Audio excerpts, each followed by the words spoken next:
What's up, guys? Skippy Africanus here, and today we're going to be talking about the Mw2 from Modern Warfare 2, or as it's known in real life, the MP7. Now, this gun in particular is not a very oddball weapon. Like most of you guys watching this certainly know that what this gun is, given its, frequent occurrence in the various Call of Duties, Battlefields, any game or movie for that matter, like that in any way features special forces, you're likely going to see this gun. Meaning, if you didn't know the actual name, MP7, you've at least seen this thing. Like, this isn't a very oddball weapon. But that being said, while this gun is super common in the previously mentioned medias, there's a lot to this gun that makes it quite the weird little subgun. I mean, for starters, this gun wasn't even designed for special forces to begin with, despite the fact that they commonly use it today. And mechanically, it's also a little alien, at least comparing it to the typical subgun design. So all that being said, what is the MP7? What was its original purpose? How does it work? All that, let's get into it. The MP7 is a PDW, and that name perfectly explains its initial purpose. It was developed by Heckler & Koch to meet a few NATO requirements for a small personal defense weapon that would also be chambered in a new cartridge, much more suitable for defeating soft body armor that was, at this point, sufficient enough against the standard 9mm round. It should be noted that the FNP90 and its 5.7 by 28mm cartridge were designed and built for the exact same reason as the MP7. Now, as mentioned, the PDW classification perfectly fits this specific gun, as it was not specifically designed for use by special forces. Rather, it was intended to be a gun for rear echelon guys who weren't expected to be facing frontline combat. You see, the fear at the time was a massive Soviet paratrooper force landing behind enemy lines, and they wanted the guys who weren't intended to actually fight to be able to have something better than a pistol, but at the same time, something not as large as, like, say, a rifle. And they wanted them to be able to carry it with them day to day,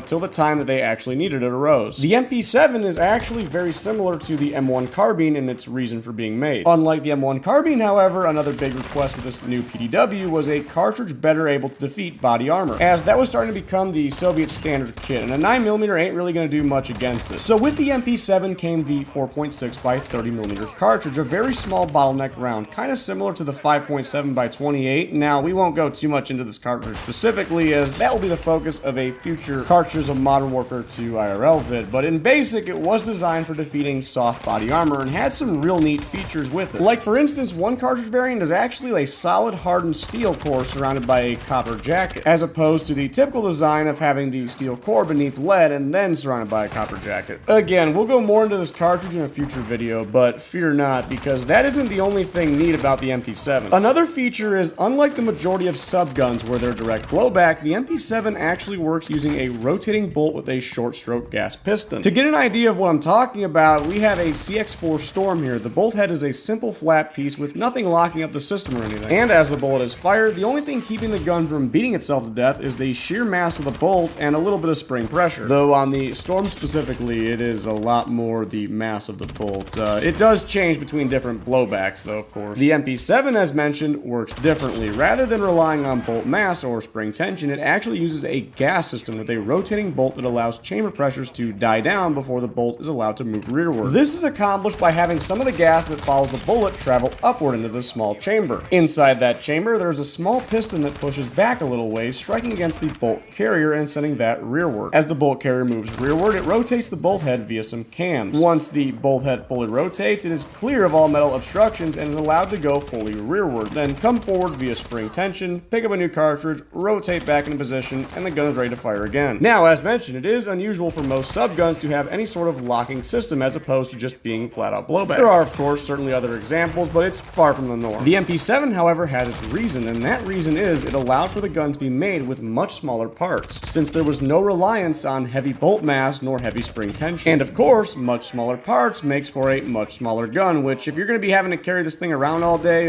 but not actually expecting to face combat, you're certainly going to want that compactness. However, as mentioned, that was not the original design idea, but whatever happened to that, and why is it mostly used by special forces today? As mentioned, the original request for the gun, as well as cartridge, came about in 1989, and that request was made due to the fear of a massive Soviet paratrooper invasion. However, the Soviet Union would collapse in 1991, meaning that guns like this, as well as this, ceased being an actual priority, as you can't launch an invasion if your country collapses. Despite this, however, H&K would continue to work on the gun as well as the cartridge, finally beginning production in 2001, and eventually it would see a new purpose with use by special forces as well as some police units, given its very compact nature and ease of concealability. But anyways, I think that is going to do it for this short little video on the Mw2 from Modern Warfare 2, or as it's known in real life, life, the MP7. I hope you all enjoyed the video as much as I personally enjoyed making it, as I myself am a very big fan of these guns. In fact, I think it would be pretty cool if they started selling these on the civilian market and, you know, maybe chamber it for 9mm. I think that'd be for a very nice, smooth shooting gun. But anyways, yeah, that's about it for this video, and I will see y'all in the next Modern Warfare 2 gun in real life video.